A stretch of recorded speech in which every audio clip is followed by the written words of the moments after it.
Good morning students. आज हम लोग न्यू प्रभात स्कूल की तरफ से आप लोगों को organisation of commerce and management का एक्सप्लेनेशन करने जा रहे हैं of chapter number 1 nature and significance of management, यानी कि मैनेजमेंट का क्या क्या खासियत है या किस तरह से हम मैनेजमेंट कर सकते हैं किसी भी तरह के बिजनेस को, उसके बारे में हम इसमें पढ़ेंगे।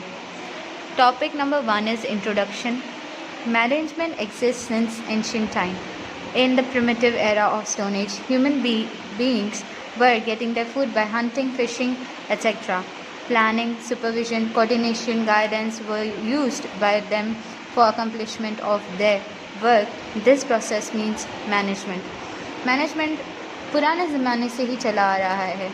जब इंसान स्टोन एज के ज़माने में रहा करता था, वो लोग तब अपना खाना शिकार करके मछलियाँ पकड़ के किया करते और अपनी सर्वाइवल को मीन्स आगे कैरी ऑन करते।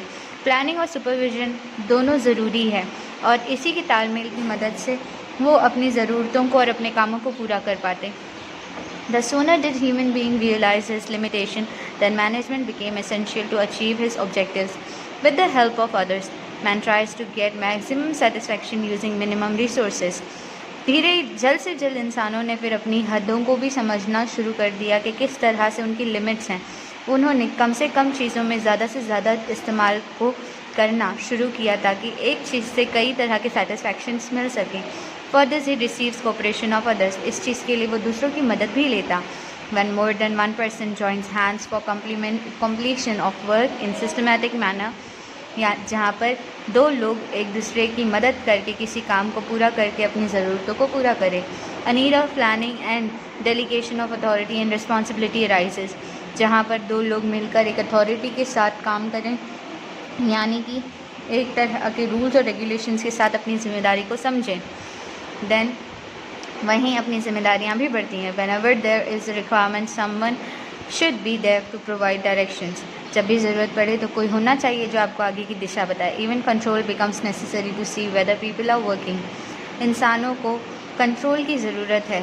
जब तक आप उन्हें सही तरीका नहीं बताओगे काम का, तब तक वो काम नहीं करेंगे। They need some pressure as per pre decided standards, और ये स्टैंडर्ड्स पहले से ही डिसाइड करना ज़रूरी है। These functions are known as management, और इसी काम को मैनेजमेंट कहा जाता है। A businessman sole proprietorship firms and partnership firms.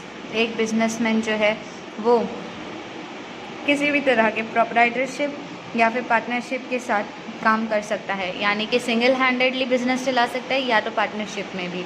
Bye being manage by the owners themself, जो कि ओनर्स के द्वारा ही मैनेज किया जाता था। Many changes took place in the nature of business, और फिर धीरे धीरे व्यापार में कई बदलाव आने लगे। With expansions of business activities and in due courses of time finally, समय के साथ साथ बिजनेस बढ़ने लगा, व्यापार बढ़ने लगा और उनमें कई बदलाव आने लगे। द कंपनी डेवलप्ड, और फिर कंपनीज बनना शुरू हुई। In this format it becomes easy to arrange big amount of capital. इस तरह से बड़े अमाउंट के कैपिटल्स को इस्तेमाल में लेना शुरू किया गया। And the services of experts and other major benefits are also availed. इसी तरह से दूसरे कई बेनिफिट्स एक्सपर्ट्स और जो इंसान उसमें माहिर हो उनकी मदद से किया जाने लगा। But it gives rise to many problems, लेकिन इससे कई नए प्रॉब्लम्स भी आते हैं। As the size and activities of the business expand, this problems include the problem of capital. जैसे जैसे बिजनेस बढ़ता है और उसमें होने वाले काम बढ़ते हैं, वैसे वैसे कैपिटल से जुड़े प्रॉब्लम्स भी बढ़ते हैं।